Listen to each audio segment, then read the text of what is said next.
ale ko di abla ibe fa la dabla de ne inta foto kana nga la ibe to ka way kien ci ko tola aywa ambe sungalo la bi ambe arabala ko tewa abo klita ani woro kalo konontona tabarikala afamuna bismillah ne ka Abdoulaye naam nouvelle dino ako mi ye télé demandé mi be talike nina kola abara damne na kunde kunga mo amangante tuguni mo ko wuli ka fo ka abata haram ne nyugon ko nina kola ni télé tero minadum ay courant tero minadum mbara ko damne na ni bien jaterem ne o ba yira ka fo arahu ko ani état civil ko nu anga jamana dew fe programme ni oye ka anga furba fanga ka ala kurakuraya ni yelema no be talike mara yereda isigiro yerela o lasa ko ni paranya belebele baye administration anga furba baraka yoro barakola nimba to mani kele wo kele ikera yoro wo yoro ibe jamana ko ibe jamana ko kan iki ka sron bela soro asro fu falakila Premier ministre Mokhtar Wane mi comité d'orientation stratégique COS ako parti politique ani anga jamana afanga blon na ngonaw ko oluwe kulu segere kulu ni ukele ka nun bla kofe jamana joli ko la abiseka ke wofeka joli ke jamana denw yɛrɛ kɔ abla mi kuma yɛrɛ kuluma yɔrɔ yɛrɛ n'o man di kosɛbɛ u ko farigwa min bɛ sɛw nɔfɛ ko bana in a yera an fɛ yan dɛ grippe aviaire o la ko an ka faamaw ye labɛn minnu kɛ ka kɔn don ye ko labɛn in a baara ma se ka a donni bali an fɛ yan dɛ abla ye an ka kasobonba min yɔrɔ CNDH cɛbaw kulu min bɛ bi ni adamadenw ka hakɛ commission nationale des droits de l'homme commission nationale des droits de l'homme commission nationale des droits de l'homme adamadenw ka hakɛ kɔlɔsibaw u y'a yira k'a fɔ kasobonba la bi maa ba 2,000 ani 640 olu de tunnen bɛ ɲɔgɔn kan ka sɔrɔ ma kɛmɛnaani de kun kan ka ye a kɔnɔ yɔrɔ dan tɛmɛna dɛ a fɔ u sigi ɲɔgɔn kan abla o tɛ ɲuman ye dɛ o tɛ ɲuman ye ne bana ko k'a bɛ don ninnu kan mɔgɔ hakili tɛ fɛn fɛn na a bɛ ko ye dɛ jakasobonba yɛrɛ ye dugu bɔ ayiwa ba fila o tɛ dugu ye a b'a bɔ l'indépendant ye mun fɔ comité d'orientation stratégique an y'a min fɔ sisan COS u ko di u ko maa minnu bɛ yen n'o ye kɛnyɛrɛye tigilamaw ye fo ka taa se alisilamɛw ka tɔnba in ma n'o ye au conseil islamique ye ko Mokhtar Wane na kɛ ka kuru in sigi k'a kɛra a bɛ ko ɲininka ninnu kɔ dɛ a kuma bɛɛ bɛ se ka dɔ la ayiwa o kɔni de ye kuma yɛrɛ ye dɛ a ka mɔgɔ mun da o tɛ silamɛ wa olu fo jago a ka silamɛ kulu de ta ayiwa ni aw ko de kuma o de kuma kolomayɔrɔ ye o la Usman Sherifu Ayidara ani président min bɛ CESIM kɔnɔ n'o ye Yusuf Batili ye olu ka ciden foyi tɛ ni jamakulu in cɛ ma jamakulu min mais premier ministre ye a sigi ale yɛrɛ bilasirali la yɛlɛma ninnu kosɔn o ka mɔgɔ fila fara kan ka kelen ta wuli fɛ ayiwa nin ye sɔrɔ busonba dɔ ye a ko olu ka taama sen fɛ dayirimɛ ɲini yɛrɛ la car min bɛ Jara transport tɔgɔ la Bamakɔ Kiniba o taama sira in fɛ u ka gɛlɛya min ka degun Abdoulaye y'i da se a dɔ ma min y'u sɔrɔ l'heure 5 u bɛ binganikɛlaw bolo u ye k'u firi u disi kan k'u mɔmɔ numéro min bɛ gendarme tɔgɔ la n'o numéro d'urgence ye o ye welewelemada kɛ numéro in a ma ta Lolan Forajatigi kɔ Fondation Maliba nin kalo in na n'o ye sunkalo kaloba in ye a ko dɔ bɛ a tɔn balo tɔn 1,000 dɔ bɔ o kan min tilara maaw cɛ maa minnu ni se t'u ye dabari t'u ye ala k'o kɛ u kana kɛ yɛrɛ tɔgɔ ye Kayi ko cannabis n'o ye dɔrɔgu cɛjuguba in ye o kilo 30 bɔɲɔgɔnko o CS cɛba ye tɛgɛ kɛ maaw kan minnu tun bɛ fɛ ka don n'o ye an fɛ yan minnu tun bɛ o jako la a donna ka ban u b'a fɛ ka fɛrɛ de sinon n'a bɛna kɛ kunna donna a kɛra kunun an bɛna don fayiri la tuma min na cɛba min n'o ye Jabate ye ale de yera ni cannabis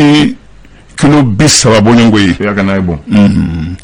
a bɛ OCS cɛbaw bolo u ye ka sɛgɛsɛgɛli kɛ min tun bɛ fɛ ka kɛ ne ni ani tun bɛ fɛ ka min kɛ n'a ye. A bɛ fɛrɛ kɛ. A bɛ fɛ ka feere. Wari ɲini tɛ wari telima. Ablaye. Naam ala tɛ jɔ wari telima. Wari telima ala tɛ jɔ. Ablaye. Naam ko nin ye tile sunkalo tile 10 fɔlɔ. maa 1,000,000 ani maa 500,000 olu de yera taama la. taama min ka di ni taama bɛɛ lajɛlen ye silamɛya kɔnɔna la. n'o ye alikaba yɛrɛ lamunumuni ye. O kɛra ko nka faama minnu ni o ye kolabɛnbaw ye magankaw o kɔni u y'a jira k'a fɔ u ye jɛnkɛra n'a ye nka furancɛ min kan ka don maaw ni ɲɔgɔn cɛ ani nun datugunan ninnu u kɔni u y'o wajibiya bɛɛ kan. Très bien. Donc sisan ɲinan donc hiji bɛ se ka kɛ. A bɛ komi ni da a sifflet yan. Sifflet de y'o ye. Ani sifflet. Ni jumɛn. Ka taa dessiner. U dessiner jɔn kan. U dessinera ne ma tigi ye mais Fugulani bɔlen de premier ministre Fugulani de. Ayi ale tɛ. An ko Fugulani bɔlen da Fugulani fɛ. Awɔ nin y'a ka ladala Fugula ye mais komi n'i ye karanafɛsi yɛrɛ lajɛ o ye jɛman ye k'a daminɛ kunkolo la ka na fo bɔnbɔ la. A tigi kɔrɔ la. A ye dɔ kɛ. CJ fana tɛ kɔrɔ ye koyi. Kala ka Mamadu Cɛni. Mamadu Cɛni ale de koya ye. Ale min ye ACI ɲɛmɔgɔya kɛ ka kɔn bi ɲɛ. Ko firikelen caman yera a yɛrɛ kana. A yɛrɛ ja bɛ kana dessiner in na. Alijaladigi a bɛ bolo la juru b'a kana. Cogo suba bɛɛ lajɛlen na. A ye tiɲɛni minnu kɛ o tiɲɛnifɛn ninnu a ye bolo la n'u ye a kelen ka ko don. A ko a ye n dɛmɛ. A ye ne dɛmɛ koyi. Ko n'o tɛ ko ne tɔtɔ yɔrɔ nin. E to yɔrɔ nin e yɛrɛ tɛ i ka ko ye. Koba minnu bɛ yen ni olu jaraku talen bɛ ka sɛgɛrɛ o de dantigɛlen bɛ Umaru Babi fɛ sɔgɔmada nin na. Nka o t'a bannen ye min ye Mali ani Banque mondiale ye. An ka maaw bɛ se ka bolo don baara la cogo min na nafolotanya bɛ minnu na n'u bɛ se ko la nka ni u mago bɛ nafolo la. An mago b'a la. Nafolo bɛ na mago la. Ayiwa Banque mondiale ale de filɛ nin ye ka i bolo bɔ Mali ye dollar wari 6,000,000 a filɛ nin kɔnɔ bila Mali ka bolo kan ko Mali kɛ o don a ka dondaw fɛ programme na n'o ye pas fɛn mais ɲɛdɔ n'i y'a jateminɛ n'i y'a bayɛlɛma sifa la a bɛ t'i jɔ sifa wari miliyari 37 a n'a kunkanfɛn na. Ministre min ɲɛsinnen bɛ sɔrɔko ni nafoloko ma an fɛ yan Aluseni Sanu ale de ye bolonɔ bila sɛbɛn in na Mali tɔgɔ la. Banque mondiale musomasina in Sukeyina Kan ale ye bolonɔ bila sɛbɛn na wari nin nabilara Mali ye. A bɛ d'a tigi ma wa? Kan ka da tigi ma. Ko ka tɛgɛrɛ fɔ Madame Haidara Chateau ye ale min ye CNT maa ye muso cɛsirilenba don ale ka cɛsiri a ko laban a bɛ sɔn ka kɛ bulonba min bɛ farafinna tɔgɔ la a bɛ sɔn k'o ɲɛmɔgɔya sɔrɔ. O ma bɔ Imam Mamudu Diko ko tɛgɛrɛ se ka fɔ a ye nin waati na ka d'a kan M5 RP maaw ye janfa kuma fɔ k'a y'o ta ka olu sɛgɛrɛ o mana bɔ yen arasibasi min ye kaso kɛ kɔsɔn na n'a bɔra a ko magara gundo caman na min ye tali kɛ Imam Mamudu Diko tɔgɔ la nin kuma in a k'a ye lagosi caman se Mamudu Diko ma dɛ a fɔ k'a ka mankutu tiɲɛ mɔgɔ yɔrɔ an ka jamana kɔnɔ ani jamana kɔ kan. Info matin ne jɔn ka ja ye nin de ye Bubu Sise premier ministre kɔrɔ ale de bɛ ja in na a yɛrɛ sa a yira a bɔra dugu la o la sa IRD ale ni Bubu Sise ko jɔn de tɛ ka tiɲɛ fɔ ɲɔgɔn ye. Ne t'o dɔn. E t'o dɔn. Ayiwa Ablaye nin waati in na mɔgɔw gɛnni tɛ ka sɔrɔ kun jɔnjɔn foyi tɛ gɛnni na BDM kɔnɔ u ka kulu ninnu ye singa bɛɛ f'i ye a y'a jira k'a fɔ directeur bɛ min na nin ye a k'a dabila ka d'a kan kabini an man tuma la n'o tɛ ni bɛɛ lajɛlen kɔnkɔnmana a kama ka i kanga ani nin wale in cɛ a laban a bɛ to a la dɛ. Walasa maa minnu n'u ye syndicat cɛbaw ye banque assurance ani établissement financier Mali la SYNABEF olu de ye ɲɔgɔn ye kɛ ɲɔgɔn ye o ye nin dantigɛ ɲɔgɔn ye kɛra tarata abikaw tile 27 u yɛrɛ daga yɔrɔ la sɛbɛnni kɔrɔ. Secrétaire général n'o ye Amadou Mbaye ale de tun ye kumalasela ye maa tɔw minnu n'o ye bureau maaw ye olu yɛrɛ ɲɛna. Secrétaire général a y'a jira k'a fɔ comité syndical min bɛ BDM tɔgɔ la ko a fɔ min ye ko agent labilali olu dɔw y'u da de o kan a y'a fɔ fana ko SYNABEF ni gɛlɛya min n'u y'u teriw sɔrɔ beremu kɔnɔ ayi u tɛ ninnu to yen dɛ u t'u to yen cogo si la ko ni bɛɛ tori gɛnfɛn bolo dɔw ta bɛ taa n'a ye dɔw ta bɛ taa n'i ye siga t'o la le soir de Bamako Bamako wula bɛ cogo di Bamako wula kuma na yɔrɔ cɛmancɛ fanga sigi kelen bɛ k'a makɔnɔ kosɛbɛ kosɛbɛ kalata kɛrɛnkɛrɛn la kalata min b'a to cɛmancɛ fanga a kɛ fori hɛrɛ ni baden na kalatakɛla bɛn ka maaw sigi jamana kunna min ye jamana denw fɛ k'u ye o dun ye kalata de premier ministre Mokhtar Wane a ko nin ye ko de ye ko min ni ale yɛrɛ numuni si don a nikan ko don wa cɛmancɛ fanga yɛrɛ a ka ko belebeleba o ye kalata labɛn ko ɲuman ye min bɛ kɛ bɛɛ fɛ ko ye jamana kɔnɔ ani jamana kɔ kan awa nin waati in na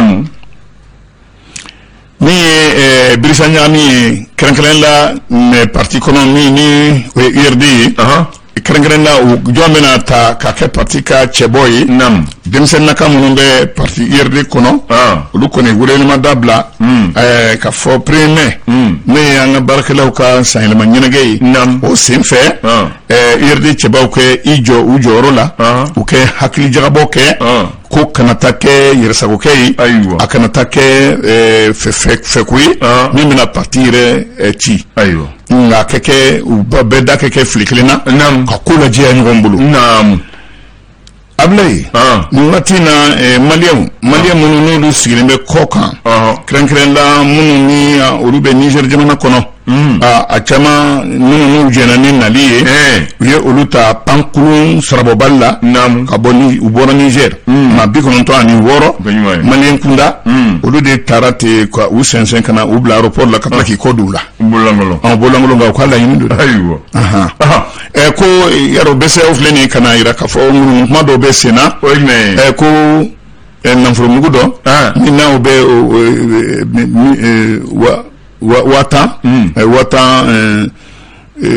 watan ko watanbi bɔra ko o yɛrɛ bɛna ko an b'o falen an y'o minnu kuma de mɛn an b'o falen BCEAO ko o mana dugu fɔ Ablaye e bɛ tiɲɛni ma k'i kun ayi ne bɛ anw minnu mana hali 1000 sɔrɔ an b'a tila posi ni ɲɔgɔn cɛ watanbi o falen bɛna a tɛna o yɛrɛ o kuma min fɔra BCEAO ma ko tiɲɛ t'a la dɛ ko olu de ka ko don n'a sɔrɔ tiɲɛ don olu de b'a dan kɛnɛ mɔgɔ se ka i mana bamaɲɛ ko dɔ ka tɛmɛ bamantɛnin kan dɔnbagaraw y'a fɔ c'est fake news ye baki yɛrɛ a filɛ nin baki ka sɛbɛn yɛrɛ kan BCEAO mɔgɔw ko tiɲɛ tɛ tiɲɛ tɛ watanbiye yɛrɛ n'o baki ye nin bɔ yɔrɔ watanbiye a ja bɛ baki bolo yan ayiwa Sud Hebdo financement des partis politiques Mokhtar Wane ko a bɛ komi ale cira ci dɔ la ci man nɔgɔ ka i kan ka parti politique ni nafolo sɔrɔ cɛ ka sɔrɔ sariya y'u yamaruya n'a ye olu de sigilen k'o don makɔnɔ Ablaye fɛn tɛ bolo la min ye jamana yɛrɛ ko ye front social INTN ko sabu ko Haruna Ture filɛ nin ka na INTN ka na jani da INTN ye wa bɛnkan fɛn fɛn tɛmɛna u ni INTN ni ɲɔgɔn cɛ ni faamaw yɛrɛ ye mɔgɔ ci bɛɛ lajɛlen bolonɔ b'a la sɛbɛn a bɛ yaala la bɛɛ bolo jɛnkɛra ni fɛn minnu ye don mun bolo dara ko faamaw u yɛrɛ kan sɔsɔ dɛ n'a ye janse u bɛ ci ala ɲɔgɔn fɛ o de kuma koloma Ablaye an kɔni ta ye filɛli ye an ta ye filɛli ye nin kuma koloma yɔrɔ ye ayiwa ni waati dɔ cɛ Sud Hebdo ko janfa dingɛ ko n'i b'a se i ka fɛrɛ dɛ siga t'o la o kɔni Kankolo Madu a fɔ Sugu Bakɛrɛni ye